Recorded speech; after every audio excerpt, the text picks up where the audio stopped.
Πάμε να απαντήσουμε σε μερικά σχόλια που μας έχετε κάνει στα βίντεό μας. Χρήστο, πότε θα ανακοινώσουμε νέα προγράμματα σπουδών?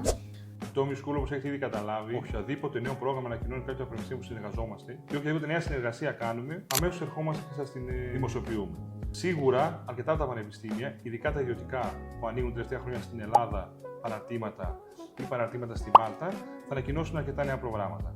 Μόλις λοιπόν είναι έτοιμα και ανακοινωθούν και πιστοποιηθούν, αμέσως θα έρθουμε κοντά σας και θα σας τα δημοσιοποιήσουμε. Αυτό το 2026-2027 θα ισχύσει και για τα μεταπτυχιακά προγράμματα. Από πληροφόρηση που έχουμε, σίγουρα κάποια νέα μεταπτυχιακά θα προσθεθούν στα πανεπιστήμια που εκπροσωπούμε. Και βέβαια υπάρχει και μια μεγάλη πληθώρα μεταπτυχιακών που ήδη λειτουργούν και θα μπορούσατε να επικοινωνήσετε μαζί μας για να σας ενημερώσουμε. Ισχύει τελικά ότι πρέπει να είχαμε πιάσει την ΕΒΕ όταν δώσαμε πανελλαδικές? Η ΕΒΕ μετράει σίγουρα για την εισαγωγή στα πανεπιστήμια στην Ελλάδα.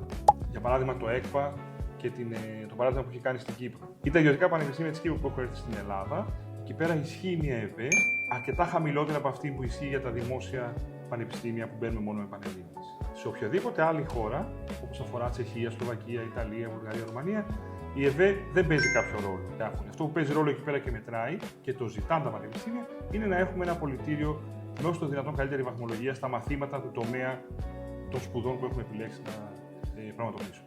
Για οποιαδήποτε άλλη πληροφορία σχετικά με πανεπιστήμια που συνεργαζόμαστε στην Ευρώπη και προσφέρουν αγγλόφωνα προγράμματα, μπορείτε να μας καλέσετε ή να αφήσετε τα σχόλιά σας από κάτω για να τα απαντήσουμε σε επόμενο βίντεο.